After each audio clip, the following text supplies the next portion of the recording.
তোমার ডিমের পিঠা বানাই দেবো ছোট ছোট করে। তুমি ছোট ছোট ডিমের পিঠা খাবা? আচ্ছা, তো আমি বানাই নিয়ে আসি। এই যে হচ্ছে একটা বাটি নিয়েছি, তো বাটির ভিতরে এখন আমি 2টা ডিম ভাঙিয়ে দেবো। এখন দিয়ে দেবো এর ভিতর অল্প একটু লবণ দিয়ে ডিমটাকে একটু ভালোভাবে ফেটে নেব। এখন এর ভিতর দিয়ে দেবো হচ্ছে চিনি। এই যে বাবা, তোমার জন্য ডিমের পিঠা বানানো হচ্ছে, তুমি ভালোভাবে বসো, ঠিক আছে? এই যে এখন এই চিনি দিয়ে এটাকে আবার একটু ফেটে নিতে হবে। এবার এর ভিতরে দিয়ে দেব অল্প একটু তেল দিলে পিঠাটা অনেক মচমচে হবে আর সুন্দর হবে খেতে, বিস্কিটের মতো।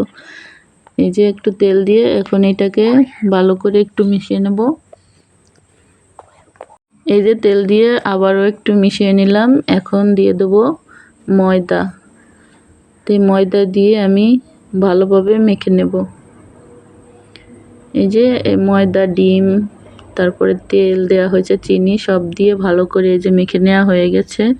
তো এখন আমি পিঠাটা বানাই নেব। তার জন্য কোনো বেলাবেলির দরকার হবে না। তো এই যে আমি হাতের ভিতরে একটু আটা নিয়ে এভাবে একটু ডলে ডলে শেপটা দিয়ে একটু চাপ দেব। তো পাতার মতো ছোট্ট একটা পিঠা হয়ে গেল। ফারহানের ছোট্ট মিনিগড়ের ছোট্ট পিঠা। এই যে কত সুন্দর করে। তো এভাবে সব পিঠাগুলো এখন আমি বানিয়ে নেব।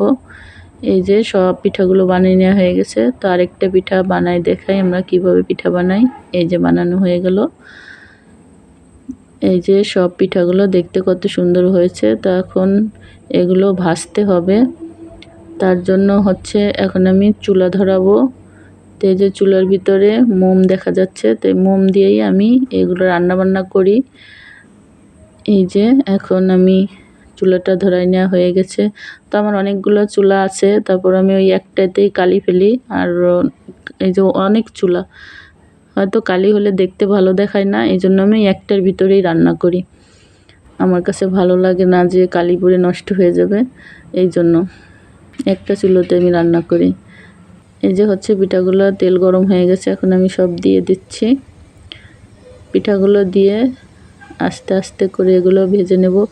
তো ভাজতে অনেক সময় হয়, মনে হয় তাড়াতাড়ি হয়ে যায়, কিন্তু অনেক সময় লাগে। বারবার মোম শেষ হয়ে যায়, মোম জ্বালায় দিতে হয়। তো এই যে আমার কত সুন্দর করে পিঠা ভাজা হচ্ছে, দেখো। এই যে আমি পিঠাগুলো সব ভেজে নিচ্ছি, এখন উঠিয়ে নিচ্ছি। তো পিঠাগুলো কত সুন্দর শব্দ হচ্ছে। তার কটা পিঠা, এই কটাও আমি এখন ভেজে নেব। সব ভেজে নিয়ে আপনাদের দেখাচ্ছি কত সুন্দর হয়েছে।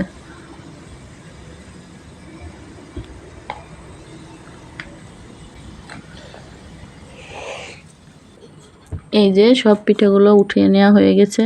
তো ওদিকে ফারহানও অনেক বিরক্ত করতেছে, দেখেন কত সুন্দর হয়েছে। এই যে হাতে ঢেলে দেখালাম। এই যে একটা পিঠা একটু ভেঙে দেখাই, বিস্কিটের মতো গুঁড়ো হয়ে যাচ্ছে।